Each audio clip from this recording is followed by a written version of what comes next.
Man, what's going on, Mr. Kenny Porter? Am I allowed to call you Mr. or should we keep it Kenny Porter or Kenny or Porter? How you want it? You can just call me Kenny. Kenny's fine. Okay.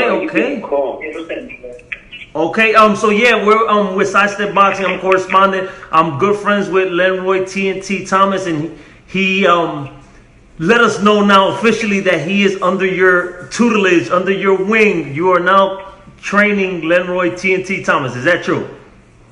Yeah, that's true. Man, and that's good. Working hard, and I see.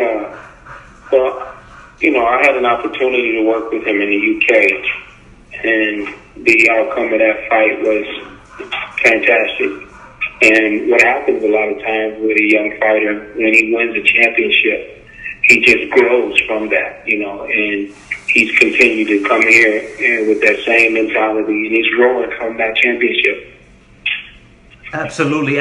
So, what do you see? What can you change in Lenroy to take him to the next level? Since the heavyweight division is pretty much loaded right now. We got Deontay Wilder, we got Anthony Joshua, we still got Klitschko in there. We got two heavyweight young stallions fighting on the undercard of Mikey Garcia, Adrian Broner, and I'm talking about Gerald Washington and Jarrell Big Baby Miller. So where does Lenroy? How far you think you can take him, and what does he need to work on?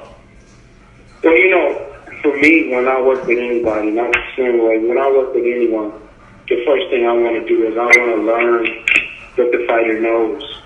I want to learn him and what he's good at, and from that point, just start to tweak the things that he's already good at and just tweak them and just try to help him improve with what he already knows before we go any further.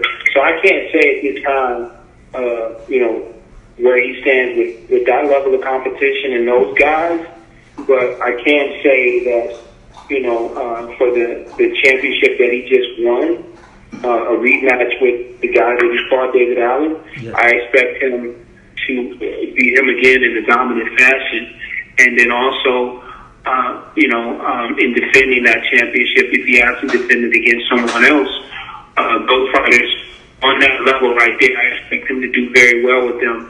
And then, we just take it one step at a time. But, the ultimate goal will be to get Lenroy in the ring with someone like an Anthony Joshua, someone like a Deontay Wilder. That is the ultimate goal. So, I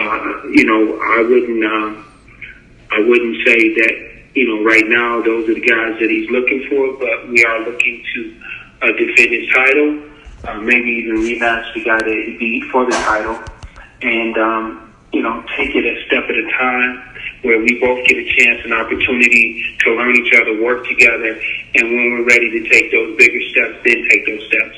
Yes, totally hear you. So obviously you are the father and trainer of former IBF welterweight champion of the world, Showtime Shawn Porter. And I've been watching Shawn Porter for quite some time now, very aggressive, very hungry, very motivated, he's in total tremendous shape. Like, it's scary how in shape he is. Are you taking the same approach with Lenroy in his training camp and his method, his way of thinking, just like your son? Well, I won't say that is, the approach that I have with Lenroy, but I will say the approach that I have with him from a standpoint of conditioning. I want to see his fitness level at those high levels so that he can separate himself from his competition and move up to the elite level, top level fighters. So that is a goal of ours to be able to have the type of output that far exceeds the competition of the other heavyweights. So how many heavyweights do you have, or have you ever trained heavyweights? I work with heavyweights, but not any top-level professional heavyweights. I've worked with some heavyweights, but I'm just a very selective trainer. Yes. I have some guys that actually made the Olympic team for Team USA. I've had my first guy heavyweight I sent to the Olympic trials was 2004. And then the next one I won the U.S. championship with was a kid out of Vegas by the name of Michael Hunter. And then Mike made the Olympic team in '08, and he came back and made the team again in '12. And I worked with, I was a technical coach of the 2012 team. So I've had those opportunities to work with the top level amateurs.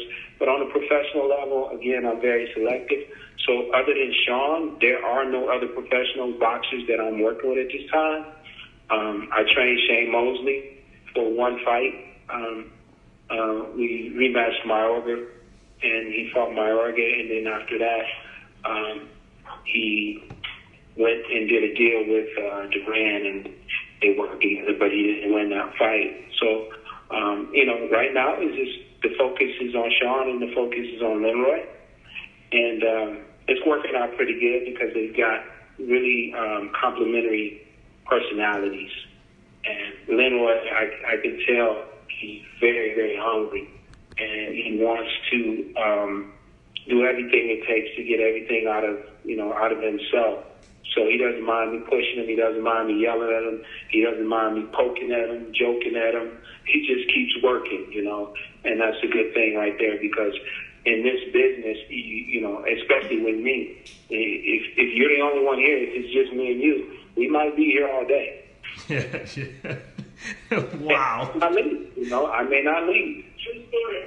I may not leave, and so it just so happens that we've come up with a few workouts, a few things I've done, and I didn't ask him, if anybody has pushed him the way I've been pushed him, but I've been pushing him pretty hard, and we've come up with a few workouts that I'm sure other heavyweights wouldn't have been able to make it through with the level of speed that I'm asking for, power that I'm asking for, non-stop motion that I'm asking for, the heat that's in my training facility. I'm asking for a lot, and he's giving it to me.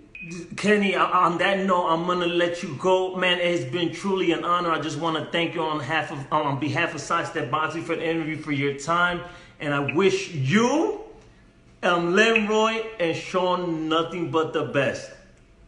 Well, I tell you, I've been truly blessed to have an opportunity with Lenroy. Mm-hmm. It's in boxing. He's the type of person that I would like to have around me, and I don't like to have very many people around me. I'm a person that stays to themselves. I'm really isolationist. I don't really, hanging out and things like that. I mean, Floyd lives right down from me, and if I don't see him at the bank, we don't. There's nothing. I'm gonna stay at home, stay away type person. But Lenroy has something about him, and I believe that God put us together for this reason, so that he can, go on to bigger and better things in boxing. That was an amazing night that we had together in the UK, and I'm looking forward to it again. I'm looking forward to going back there.